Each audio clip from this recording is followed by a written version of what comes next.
reasons for the increase in its budget from the current year.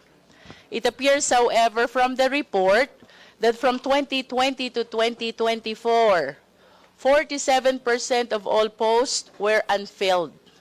So can you please enlighten us how we are introducing an increase in the personal service when there remains 47% of our plantilla which are still unfilled? That is from 2020 to 2024, Mr. Chair.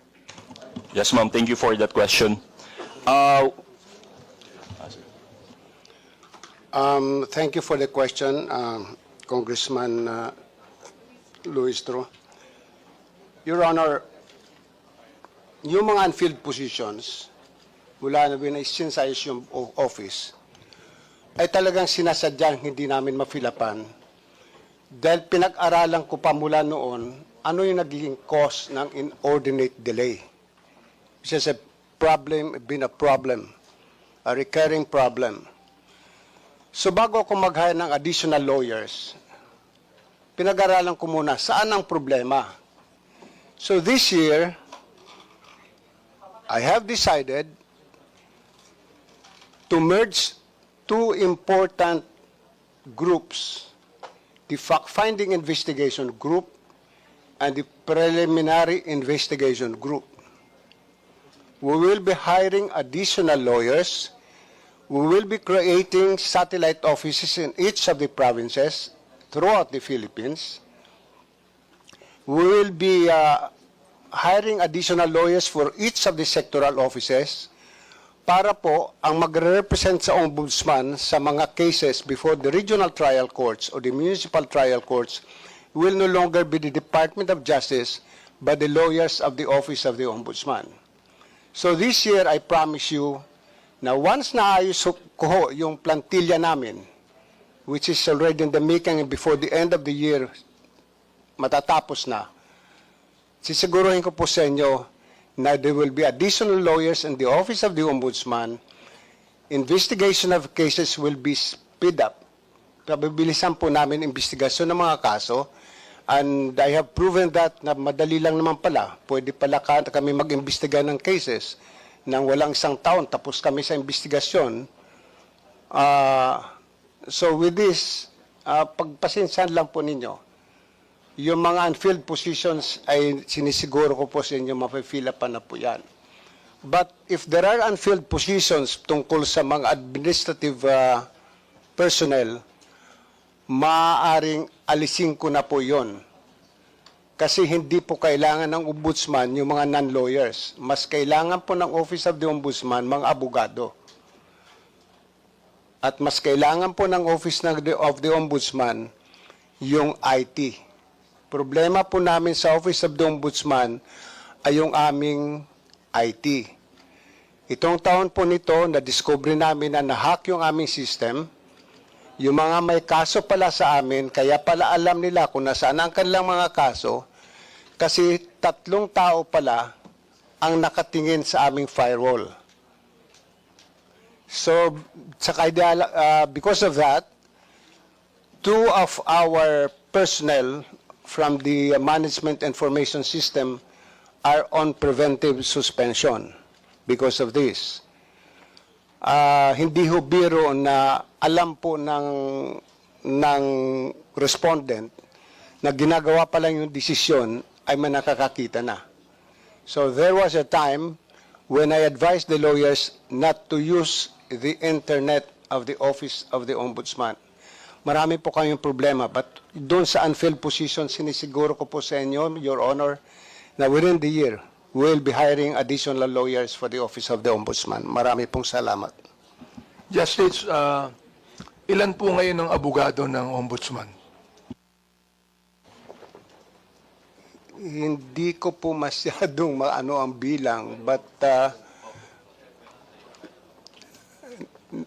nung araw po kasi may mga bureaus na kukunti po ang abogado, ayaw ng director mag-hire. But right now, according to this data given to me, there are about there are about a total of 353 lawyers, all in all, from the central office to the sectoral offices. So, dadagdagan po namin ito ng another about 400 to 500 lawyers. Ngayon taon pong ito. Ngayong taon pong ito. And we're now starting to hire additional lawyers for the sectoral offices. Kasi, hindi ko alam kung dapat kong sabihin ito, iba-iba pa po kasi yung numero ng abogado ng bawat sektor. I mean, the Ombudsman for the Visayas has a different number of personnel sa Ombudsman ng Mindanao, sa Ombudsman ng Luzon, o sa Ombudsman ng Muleo. Ang nangyari po noon ay nagpalakasan sa Ombudsman. Pag malakas ka sa Ombudsman at sinabi mo, ma'am, mag-hire ako ng additional lawyer, at sinabing okay, mag-hire ka ng additional lawyer. Isa pang problema sa Office of the Ombudsman ay yung wala namang term yung opisyal, pero mayroon siyang coterminous na item. Dapat ang mayroon ng coterminous employee ay yung may mga term. The Ombudsman, the Overall Deputy Ombudsman, and the Deputy Ombudsman. Dito po, pati Director, mayroong coterminous employee. Kasi nung nakaraan po, palakasan nga. Isa ngayon, nagmukhang kontrabida ako sa Ombudsman, especially with the merger of two offices. Na ang sabi ko sa kanila, jokingly, whether you like it or don't, tutuloy ko yung merger. But I am serious. Those who will not abide by this, kung ayaw ninyo magtrabaho sa Office of the Ombudsman, they can all tender the resignations and transfer to other offices. I mean it because lagi kaming pinupuna, hindi lamang ng judiciary, but by the public, na ang bagal daw ng investigasyon ng kaso. So ngayon, bibilisan namin ang investigasyon ng kaso, pipilitin namin na ang kaso ay matapos ang investigasyon within a period of at least 2 years in accordance with the decision of the Supreme Court in one case. And incidentally, Your Honor, before I go further, yung pong kaso ni Parladi that was filed in 2022, which is 006, ay na-dismiss na po. Another case against Badoy, which was filed also in 2022, which is 008, is still ongoing investigation. The other cases pending against Parlade and other employees ng PCO ay na-file po ito noong pang 2005. I will check on this and there's still ongoing investigation. That's why I'd like Your Honor to request the Honorable Congressman Manuel to give us a copy, a list of this. And before the end of the day, I will give you the status of these cases. Marami pong salamat. Mr. Chair, let me just express my appreciation to all the pronouncements of our Honorable Ombudsman, most especially the combination of the fact-finding and the preliminary investigation into one office. Let me express also the appreciation of this representation to the attention he has accorded to the integrity of decisions and resolutions before they are released by the Office of the Ombudsman. Moving forward, Mr. Chair, it appears from the report that there are unused appropriations. For 2020, it's 615.1 million. For 2021, it's 518.3 million. And for 2022, it's 526.7 million. May we ask what seemed to be the challenge of the Ombudsman on these unutilized amounts which could have been utilized in the other needs and concerns of our country? Mr. Chair. Before the Ombudsman answers this, I'd like to acknowledge and recognize our Senior Deputy Speaker, Don Gonzales. Thank you, Chairman.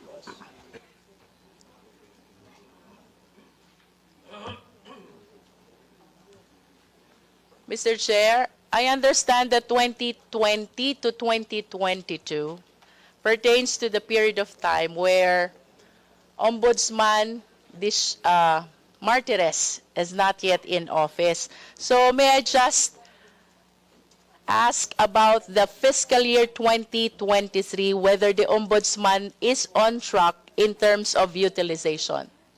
Mr. Chair. the Office of the Ombudsman on the unused appropriations, these are actually, they remain valid obligations until fully spent. The previous year's appropriations taken up as continuing appropriations are earmarked for other expenses, like prior year's obligation of wages increase for security and janitorial services. Aaminin ko po sa inyo nang tawag po sa akin ng COA, ako po ay isang waray-waray ng ugali Ilocano. So if you've noticed that two of our deputy ombudsman, one from the Visayas and one in Mindanao, are absent, because I told them, wag na silang pumunta, sayang yung pamasahe. Pambigay na nito ng bonus sa Pasko sa mga empleyado, pandagdag bonus. So, kung hindi po kami magtitipid, hindi po kami magkakaroon ng savings. And right now, I am trying to save more because of our plan to buy more hardware para sa aming IT, and which the software will be provided by a foreign country. Pero siyempre, yung hardware noon at saka pamasahin ng mga pupunta sa Pilipinas, sasagutin ng Office of the Ombudsman. Marami pong salamat.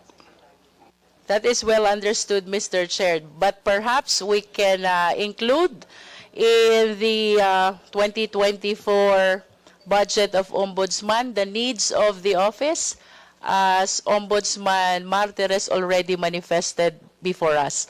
For the conviction rate, Mr. Chair, 2020, it is 61.2%. 2021, it is 42.7%. And 2022, it is 26.5%. With all due respect to our dear Ombudsman, although this represents the period where he is not yet appointed as such, can we explain that this decreasing rate of conviction of the Office of the Ombudsman?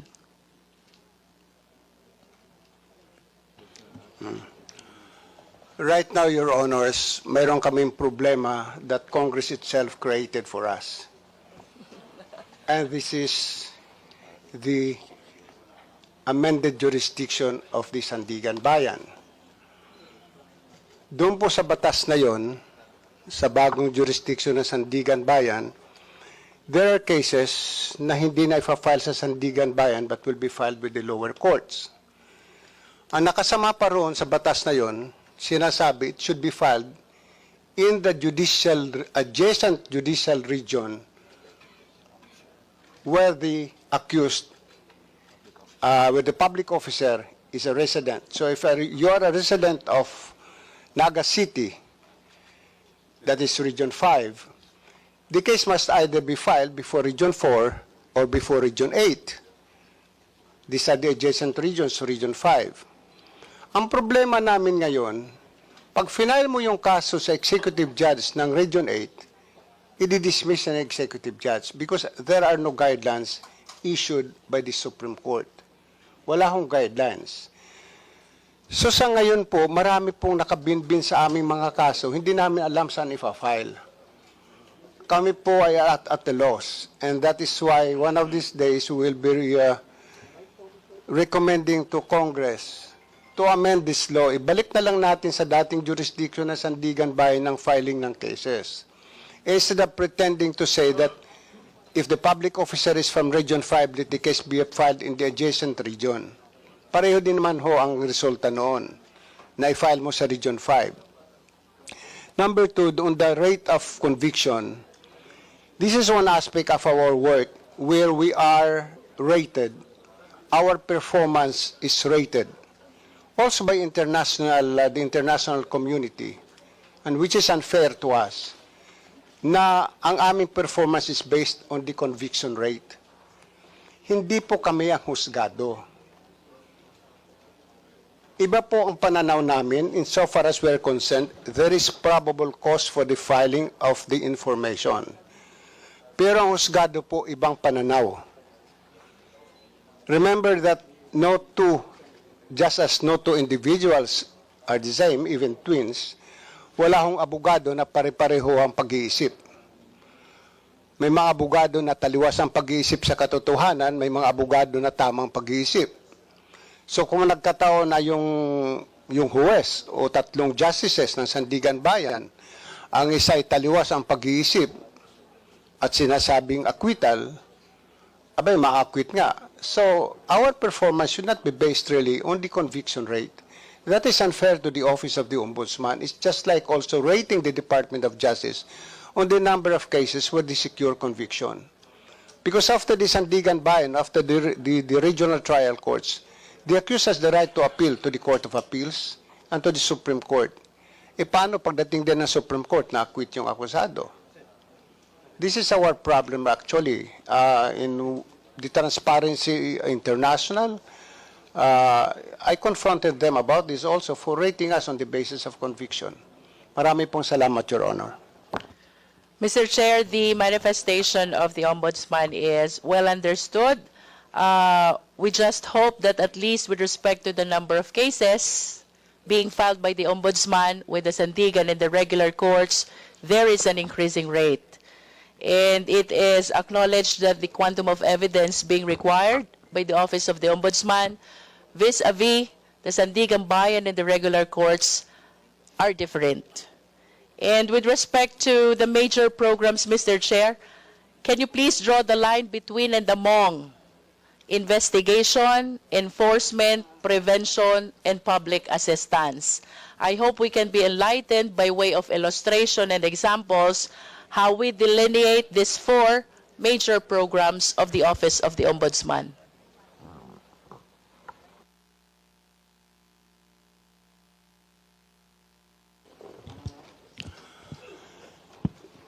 On the matter, Your Honor, of the function of the Ombudsman to provide public assistance, this is actually the intention of the framers of the 1987 Constitution.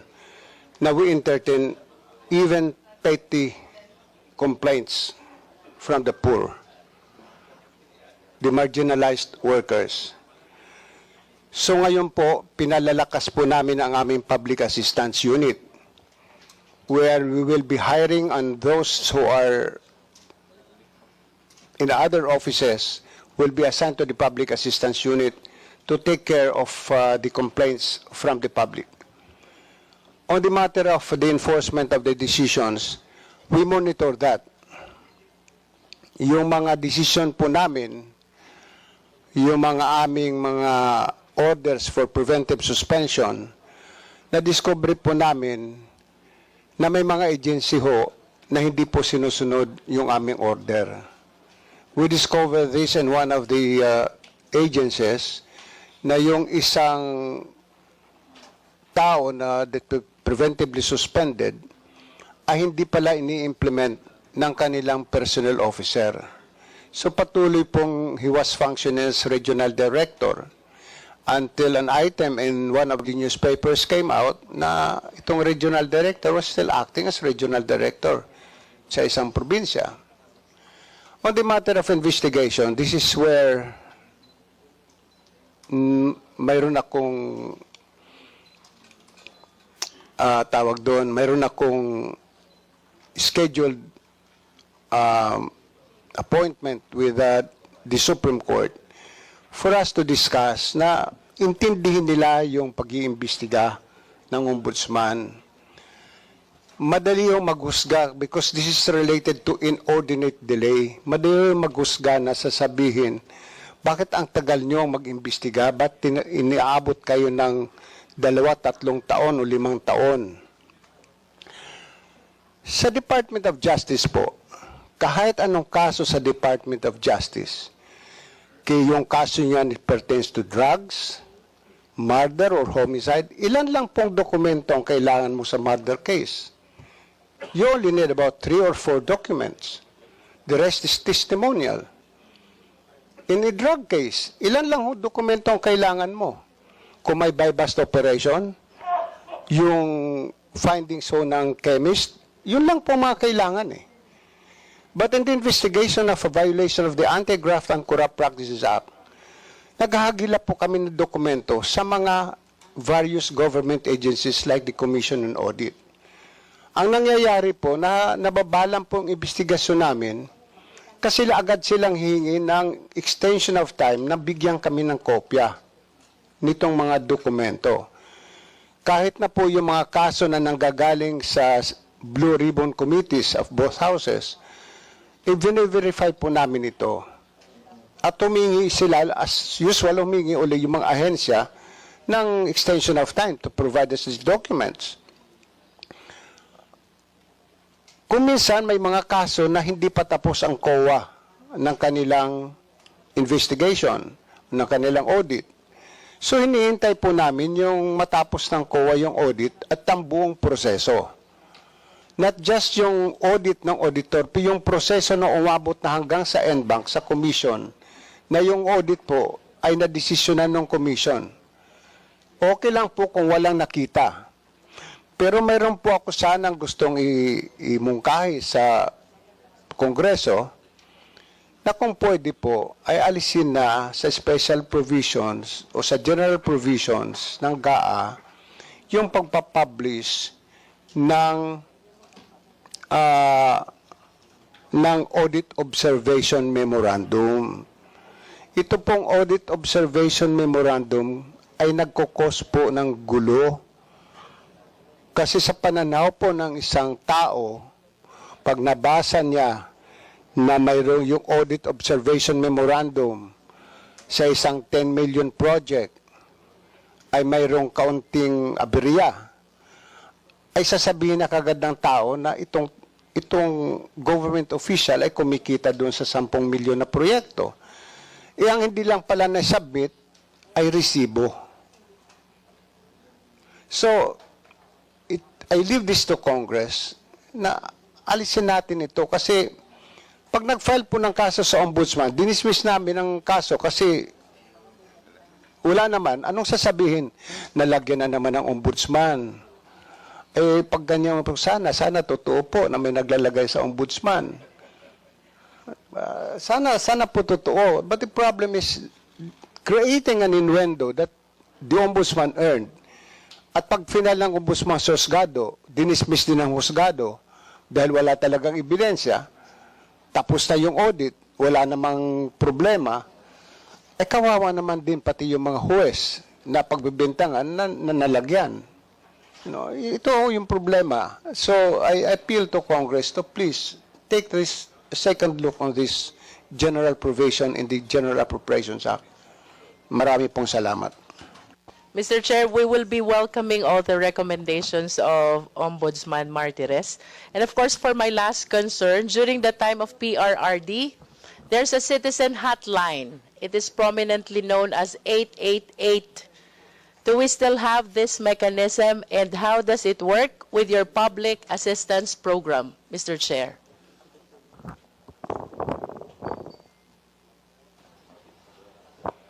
Your Honor, I am not... during the pandemic, kung mayroon concern tungkol sa ombudsman, nire-refer sa amin ang Office of the President and we immediately act on that. Sa ngayon po, sabi ko nga po kanina, we're trying to strengthen the Public Assistance Office and I assure you that lalo na sa Batangas, hindi na kailangan pumunta ng mga tao sa central office sa Quezon City. We'll be putting up one in Batangas City and 2 other areas in Batangas na medyo malayo puntahan ng tao. So it might be in the city of Batangas, in Lipa City, and probably one somewhere in Bawan. Marami pong salamat. Mr. Chair, let me just express my utmost support to the Office of the Ombudsman, including its budget and all its possible increase. Thank you, Mr. Chair, and thank you, Ombudsman, for your ample accommodation. Marami rin pong salamat. Thank you, Representative Luistro. Talagang matindi ang memory ni Justice Martires sa kanyang edad. Matindi, ano? Justice Martires, kaya na binabanggit mo na yung mga Ilocano ang matitipid o Ilocana ho yung misis ko, pero Batanggenyo rin po pinanggalingan ko, mas matipid po mga Batanggenyo. Alright.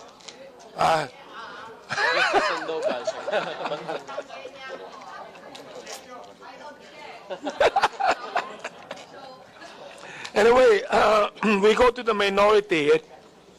I would like to ask Congressman Manuel, because the justice already made a repeated calls for you to submit a listing of the cases, no? So I hope that you would do that.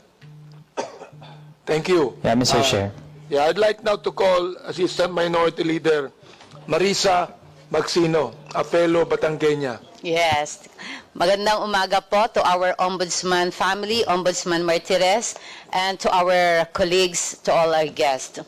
This representation of the OFW party list would like to state our specific concern. Recently po, a major concern of our OFWs is the recurring offloading of OFWs at the point of departure caused by our immigration officers on suspicion of involvement in illegal recruitment and human trafficking. Unfortunately, the campaign has been tainted with confirmed cases of extortion activities perpetrated by the immigration officers in the guise of guideline implementation. In fact, in 2022, the Bureau of Immigration itself reported that out of the 32,000 cases of offloading, only 472 were found to be victims of human trafficking or illegal recruitment. Then there is also the problem of delayed release, tampered packages, and stolen items from our balikbayan boxes sent by our OFWs to their relatives in the country, especially during the Yuletide season, December na naman po, with the suspicion that some customs personnel may be anomalously involved. To address these issues, I have repeatedly called the attention of the officialdom of both agencies on this, with the recommendation to conduct investigations to uncover the truth, possibly identify guilty parties, and to pursue the cleansing and professionalization of their ranks. May I ask, Mr. Chair, in relation po to these concerns, from 2021 to the present, are there pending investigations conducted or cases filed by the Ombudsman against immigration and customs officers relative to alleged extortion activities, unexplained income in their salins, or subjected to lifestyle checks? Mr. Chair. Thank you very much for the question. Napakahirap yatang sagutin ang inyong tanong. Pero pipilitin ko pong sagutin. Unahin ko po sa SALN. We all have that misconception na pag nagkamali ka ng declaration mo sa SALN, ay agad kang papatawan ng parusa. That is not true. The provisions itself of 6713 tells us that the filer has the chance to rectify whatever error there is. If you fail to declare in your SALN a particular property, you're not given the chance to correct your SALN. On the matter of filing of cases, maalala po ninyo na last year or this year, yung Pastillas case, where about more than 40 immigration officials and personnel were dismissed from the service. Sa ngayon po, hindi ko po masasabi anong aspeto ng gawain sa immigration ang aming iniimbestigahan. Because these are all confidential in nature. I assure you na yung mga nababasa namin sa dyaryo ay lihim namin iniimbestiga po. And these are still undocketed cases. We are gathering documents and testimonies from persons on these matters, on these concerns about human trafficking, yung nawawala yung mga packages, yung mga bagahe, ay tinitingnan po namin ito. Pero hindi ko po masasabi sa ngayon, alin po sa mga yon ang, kasi these are still fact-finding investigation.